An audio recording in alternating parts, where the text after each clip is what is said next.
Hello dear brothers and sisters.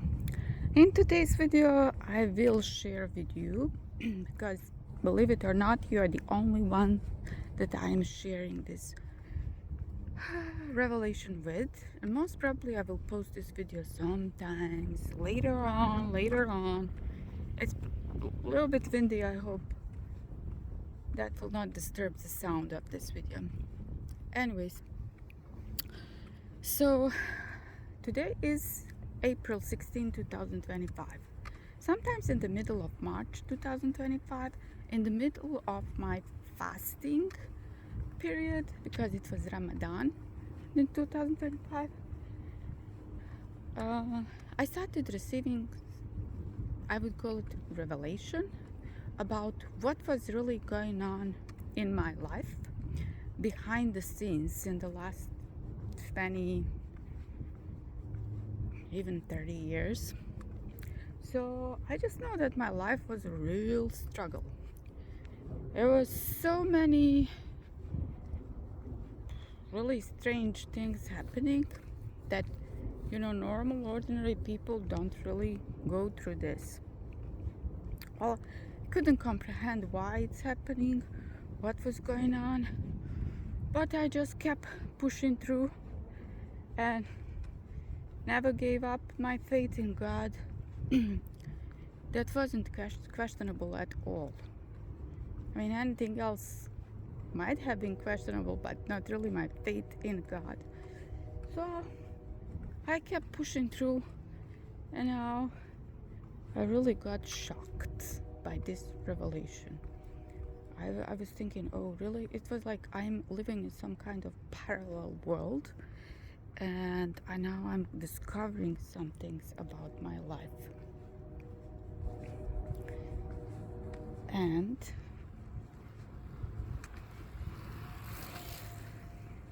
discovering some things about my life, and it was pretty shocking. So I remember myself walking up and down in my room, and I was saying, wow, this is unbelievable. Is this real? This is unbelievable. I mean, I couldn't believe it, really. I found it really unbelievable. So as the time was passing by, I kind of got used to this. And basically, I started receiving more and more messages about this. I mean, messages. When I say messages, it's kind of revelation about what was really going on. So this is unbelievable. So it turns out that there is a person who I met. When was that? Wow. Actually, it was 30 years ago. Okay, so we met 30 years ago, approximately, and we were in a relationship. So we ended up that relationship, I believe, we broke up even if we had mutual feelings towards each other. But I just felt that even though we do have those mutual feelings towards each other, that's not it, just because of probably the way I could sense or feel how he is imagining his life with me or something like that, or our relationship. So I just moved on, and to be honest, now after 30 years, I mean, it's really rare occasion that I was ever thinking about him. I mean, during all this period of time. Maybe it was actual for the first year or less. I would even say less, because there was so many things happening in my life and a lot of dramas, I would say. Spiritual warfare now, I guess I realized. So that I wasn't even thinking about him. But so what happened? Through this revelation, I found out that even though I completely forgot about this person, he actually didn't forget about me, which I found really, it was It was unbelievable. I mean, who remembers somebody after 30 years? Also, I mean, who keeps remembering somebody, like, during his lifetime? Why? Anyways, so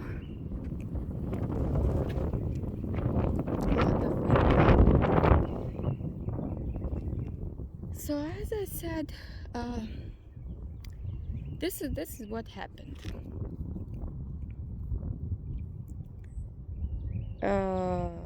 My enemy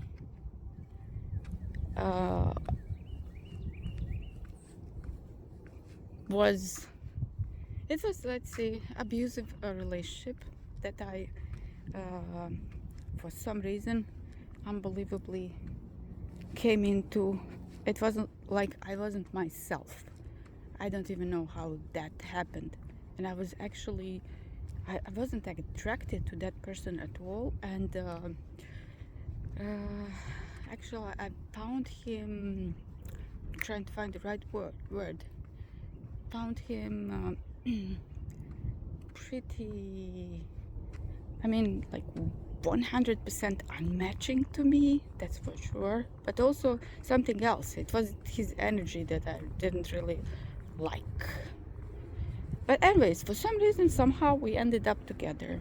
And then we were together for like 3 months, and it proves to be like awful, awful, awful. The most, probably the worst period of my whole life. Like, whoever this person presented himself to be, it turned out that it's not him. He was lying about everything. So I'll just wait until this man passes by.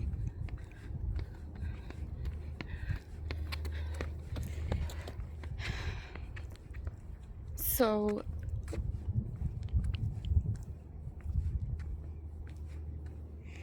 awful relationship, and even during this period of time, even though it was kind of short, I have found out that he was looking for the right expression, warlock, I guess.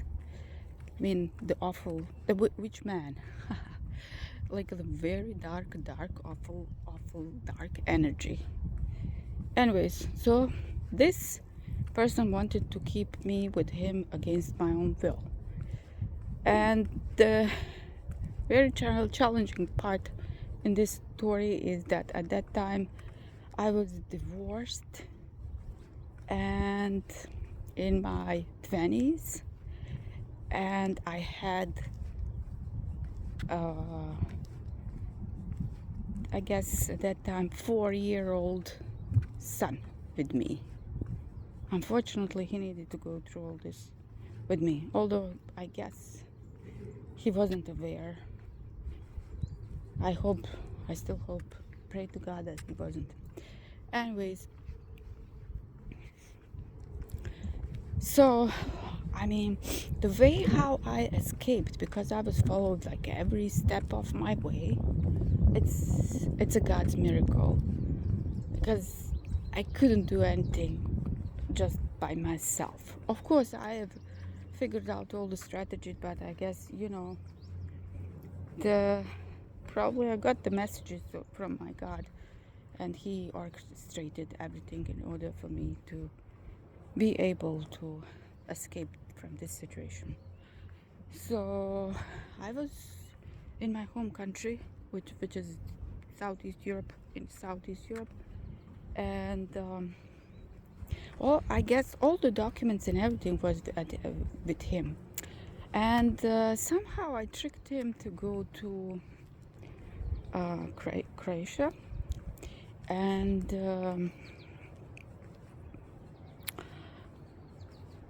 I also suggested that, because our relationship wasn't really going so well in the right direction, that we need to rest and suggested to have a vacation, in Egypt. Then I went to and the plan was basically just to go away from there and then to go anywhere else and basically just get lost in the crowd. So I went to the Egyptian embassy in my hometown, and I was honest, and I explained my situation, and I told them that it's an abusive relationship. There's no way. He's also like kind of mafia guy, or I don't know. This is how I saw him at that time. So I explained the situation. I told them that I have an intention once we reach Egypt just to get lost together with my son. And then the embassy attaché, he suggested that that's not the right way to do it because he might go to our embassy in Egypt and then claim that I got disappeared, that somebody kidnapped me or something like that, because we came there together. So what he suggested was, the embassy representative, he suggested that I go to Egypt alone. So the good thing is that I went there while this mafia guy knew that I'm going there. He thought that I'm going there to get us visas. So I did. We all got visas. He, my son, and me. And he thought that we are going together to Egypt on vacation. In the meantime, so we had our passports with the visas on it. In the meantime, it was a long time to wait, and I needed to survive somehow. So we went to Zagreb, to Croatia, and because he had like some things to do, probably some kind of criminal things to do, I don't know.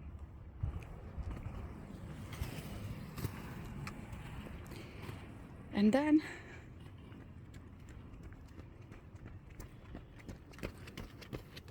what happened is that he said, okay, he gave me bunch of money, and he told me, oh, okay, go with your son and have some cakes, and then I have like something to do, meet somebody for 1 hour, and then we'll all get together.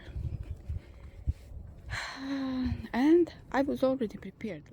I just needed to grab my like really small purse and my son and our passports, and I'm gone.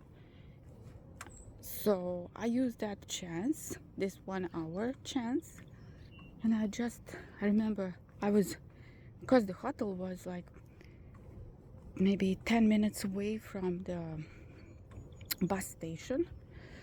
So I remember myself running from the hotel with with one purse in one hand and my child in the second one, and then we were running, like, running for life. So we finally reached there, and of course during this time I was so worried that he might see us, he might grab us from somewhere or something like that. Anyway, so we managed to reach this bus station, and then I figured out, because the last place that he would think that I would go, well, I wanted to go there at the last place that he would possibly think that I would go, and that place was Serbia, Belgrade. So I bought us a bus ticket from Zagreb, Croatia to Serbia, Belgrade.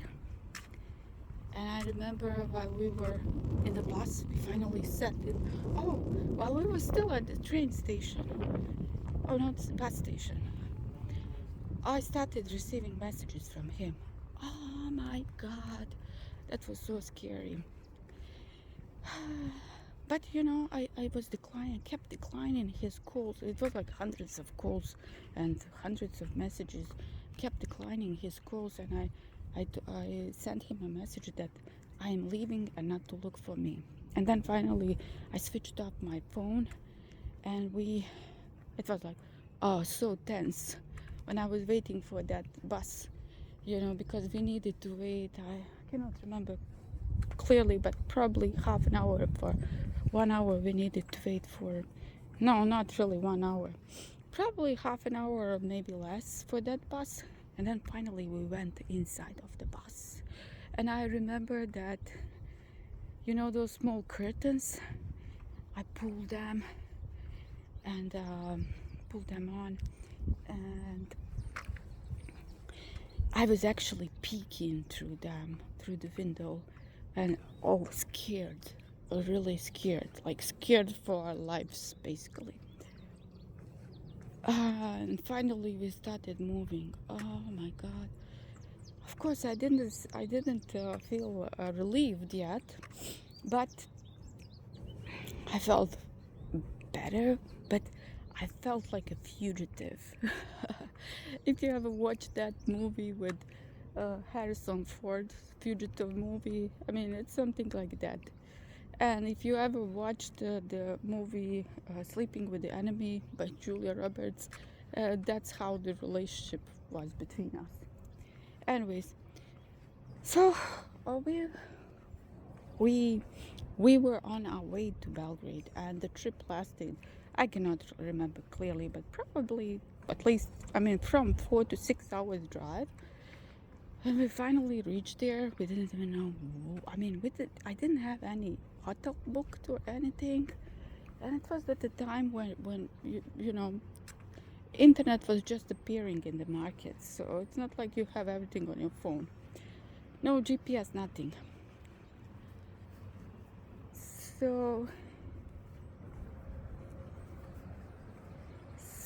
we finally came there, and now I was supposed to know like where I'm going. I'm in Belgrade. Where to go? Which hotel? Where to where to go out of the bus? Like at this station. There are some deers over there. So I don't know.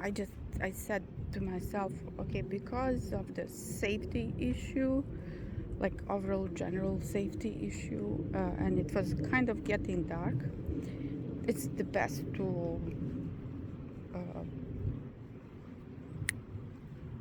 to go off the bus at the downtown of Belgrade. So somewhere there I went, we went out, and probably I asked somebody to recommend a 3-star hotel or something like that. So we we have chosen the hotel, and I remember, so I needed to go tomorrow to buy a ticket from Belgrade, airline ticket from Belgrade to Cairo. So I didn't really know how long am I supposed to stay in Belgrade, but I thought I was hoping that I will be able to, or we will be able to travel tomorrow right away.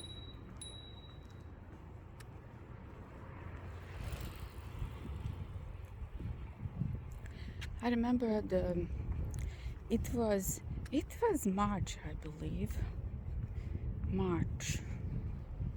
And it was still it was cold, and in the hotel it wasn't really warm. I was afraid for my son, who had bronchial asthma, that he will get sick, and then I didn't have any medicine for him, and it was pretty chilly in the room. Also, what I remember is that the door of that hotel room, was, oh my God, so easily broken. Like, If somebody would just push a little bit harder with his leg, our door, it would open, definitely. But there was no other option, and we survived. And of course, I relied on God in all of that and in all situations. And then the next day, I went to buy us a ticket, airline ticket, and they told me, oh, they have a ticket that the closest date is in 3 days. Oh my God. So we needed to stay in that hotel and do basically nothing in Belgrade. We were just walking in the parks and things like that and being scared to death because we were fugitives. So, the time was passing by slowly, really slowly, but eventually this time has passed. Then I remember we were at the airport, and after a long time there was some people from Egypt that really smiled to my son, and it felt like the situation shifted somehow. So we boarded the plane and we came there, and I remember once we arrived, there was once you go out of the airport, there's like a huge wave of hot air coming straight to your face. Welcome to Egypt. Anyways, but before I went out of the airport, I clearly remember there was probably on the exit door from the airport, there was a big sign. It was a paragraph from the Holy Quran, which was saying, I don't want to tell you in the wrong way what it says, but briefly, it's like, come to this land, you're safe. And actually, it's the same paragraph that was referred in Quran for, I'm not sure, but maybe it was even for Isa alayhi salam or for Jesus, when they were fugitives, and he was fugitive, I guess, with his mother, and he came to Egypt as well. Actually, I have later on, after a few years, or maybe a year after that, I went to visit the church where Jesus, or Isa alayhi salam, was, peace be blessing and blessings be upon him, where he was hiding with his mother. So now we were in Egypt. We had only, in my opinion, enough money to survive for another 3 months. Not 3 years, 3 months. Like, if we would kind of really keep it to ourselves and really kind of just try to survive. So I was hoping that I will find a job in the meantime, and then we will be able to stay. And the money that I got for that trip, and to be able to live there for 3 months and to buy the ticket and things like that, I got that money by managing to sell my car while I was still in relationship with that Mafia guy. Actually, somewhere like maybe a month before our trip. So I had my God's help with that as well. but you know, then I still had that bank credit that for that car. So I found myself in debt, mentally and physically abused, with this child of 4 years old in not another country but on the other continent. And this continent looked like it's not another continent. It looked like it's another planet, because the difference was so huge. And I remember that we were looking for. Now we didn't really know where to go.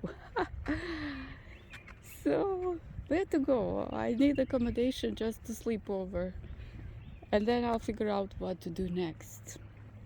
And I remember I asked people around.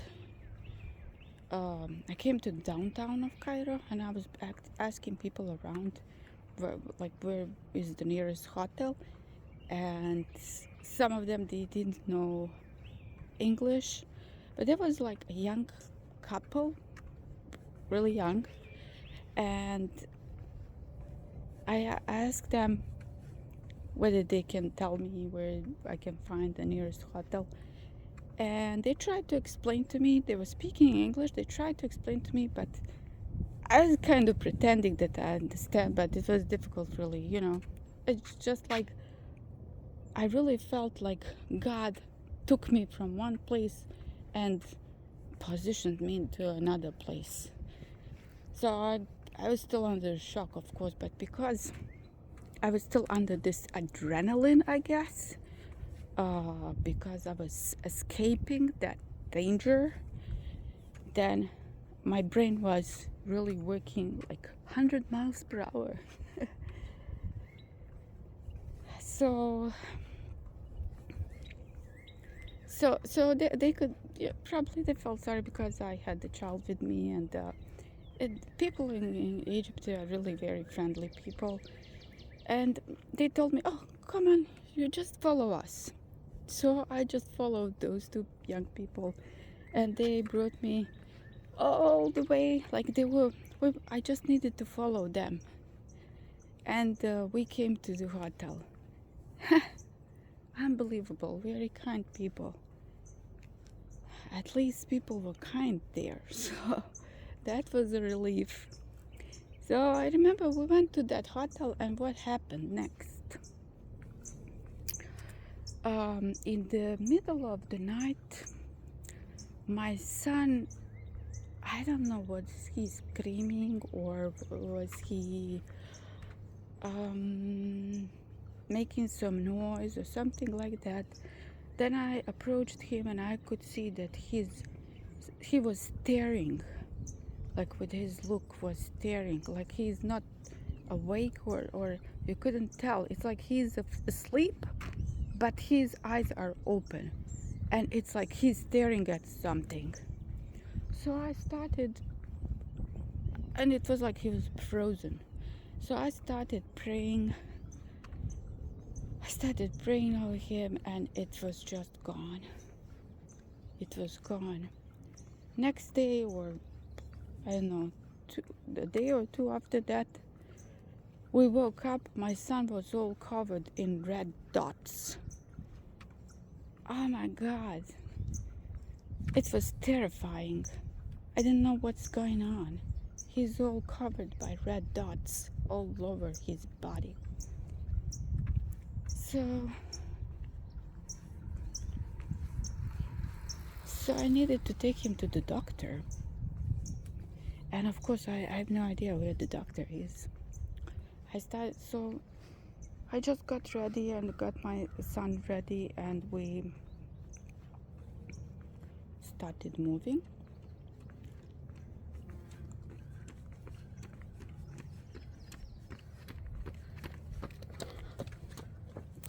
And we started asking around about the doctor as well.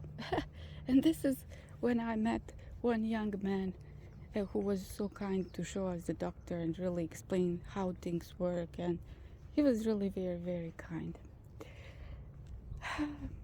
So we found the doctor, and I don't know, he gave him some medicine, and I think it's, now when I think about it, I think it was some kind of disease that not disease, or how to call it, something that happens to people who come from other continents to Egypt. Anyways, so things like that were going on, and I knew I cannot stay in the hotel. I can stay there for a few days because it doesn't make sense that I pay a lot for hotel, even though the hotel was really, wow. I mean, it was like a 2-star hotel, so there were mosquitoes and the red. Okay, one of those times also my son was woken by by these mosquitoes, and he was all red from the bites of it. So we survived a few days there, and then I figured out I need to rent an apartment, and I don't know, again, I guess by asking around, I think I went to one travel agency, and there was a man who was the owner of the travel agency, and he had a flag, Egyptian and American flag on his shirt. He was so proud to be an American. So I told him about my, kind of briefly about my situation, and that I need an apartment, and he recommended an apartment, and I got it. So okay, now I have an apartment, but the next thing is to find a job. I still have just a visa on my passport. Okay, I guess in the next video, or one of the next videos, I might explain what happened next. And you can write down in the comment what you think what happened next. Bye until the next time.